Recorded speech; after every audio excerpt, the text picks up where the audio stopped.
तो फाइनली जेठालाल की बैंड ऐसे बजने वाली है कि जेठालाल ने शायद सपने में भी नहीं सोचा होगा, क्योंकि पहली बार जेठालाल पर ऐसा शक लगने वाला है कि उसने दुकान में ही पार्टी साटी कर ली है। तो आइए आपको बताते हैं पूरी बात। जैसा कि आपने पिछले एपिसोड में देखा कि बाबरी जेठालाल, नट्टू काका और बाघा भाई के लिए लड्डू बना करके लेके आती है और उसमें गलती से मिल जाती है नींद की दवा, जिसके बाद वह सभी लोग उन लड्डुओं को खा लेते हैं और फिर तीनों को बड़ी जोर से नींद आ रही होती है। और दूसरी तरफ जेठालाल कहता है कि हमको तब तक नहीं सोना है जब तक कि बबीता जी की फ्रेंड आकर के शॉपिंग करके नहीं चले जाती है। और तीनों देखते रहते हैं कि बबीता जी की फ्रेंड कब आएगी, लेकिन वह देखते देखते हैं कि एक कस्टमर आता है जो कि फुल शराब पिया हुआ था और टुल्ल होकर के अपने साथ एक पौआ यानी कि एक बोतल रख करके लाया था शराब की, और वह बोतल भी उसने आधी पी ली थी और आधी थी उसमें शराब। जिसके बाद वह जेठालाल की दुकान में अंदर शॉपिंग करने के लिए आता है और वह नट्टू काका के सामने दुकान में अंदर शराब पीता है। तो नट्टू काका मना कर देते हैं कि अंदर अलाउ नहीं है। जिसके बाद वह उस बोतल को साइड में रख देता है, क्योंकि वह भी फुल नशे में होता है और अपना सामान लेकर के चला जाता है वहाँ से। जिसके बाद जेठालाल उस बोतल को देखता है और कहता है कि यह कहाँ से आई। तो नट्टू काका बताते हैं कि यह उसके पास थी, वह आकर के ले जाएगा। तो जेठालाल कहता है ठीक है, मैं ऐसे रख देता हूँ नीचे कबर्ड में। जिसके बाद जेठालाल उसे लेकर के जाता है और उसे नींद इतनी तेज आ रही थी कि वह लेकर के तो उसे रखने के लिए जाता है, लेकिन हाथ में पकड़ करके ही सामने सो जाता है।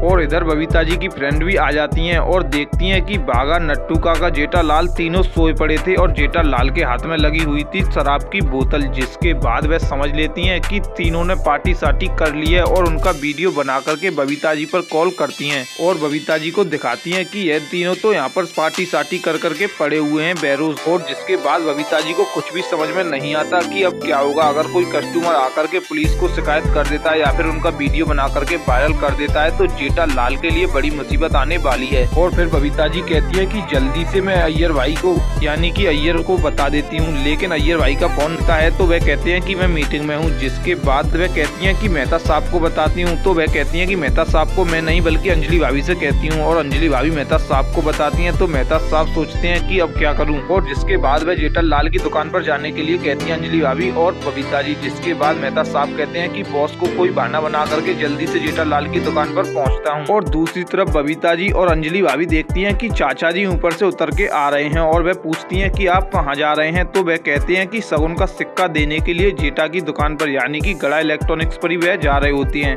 और दोनों के मुंह से निकल जाता है कि आप नहीं जा सकते। तो जेठालाल के बापूजी यानी कि चाचा जी कहते हैं कि क्यों। तो जिसके बाद अंजलि भाभी बहाना लगाते हुए कहती हैं कि मुझे एक काम है और मैं अभी अंदर जाती हूँ। जिसके बाद मैं जब तक बाहर नहीं आऊँ तब तक इनको जाने मत देना। यह उनका प्लान होता है चाचा जी को रोकने के लिए। और अंजलि भाभी जल्दी से अंदर जाकर के मेहता साहब को कॉल करती हैं और बताती हैं कि चाचा जी जेठालाल की दुकान पर जाने वाले हैं। जिसके बाद तो मेहता साहब और अंजलि भाभी और बबीता जी के दिमाग में कुछ भी नहीं आता कि अब क्या किया जाए, चाचा जी को कैसे रोका जाए। तो देखते हैं कि कैसे रोकेंगे जेठालाल की दुकान पर जाने से चाचा जी को। और क्या होगा जेठालाल का जब चाचा जी को पता चल गया कि उसने पार्टी साटी कर ली है, गलती से भी यह महसूस हो गया, क्योंकि जेठालाल ने पार्टी साटी तो नहीं की है, लेकिन चाचा जी ने जेठालाल को इस हालत में देख लिया तो वह जरूर समझ लेंगे कि उसने पार्टी साटी कर ली है। देखना होगा कि जेठालाल की कैसे खटिया खड़ी करते हैं चंपक चाचा।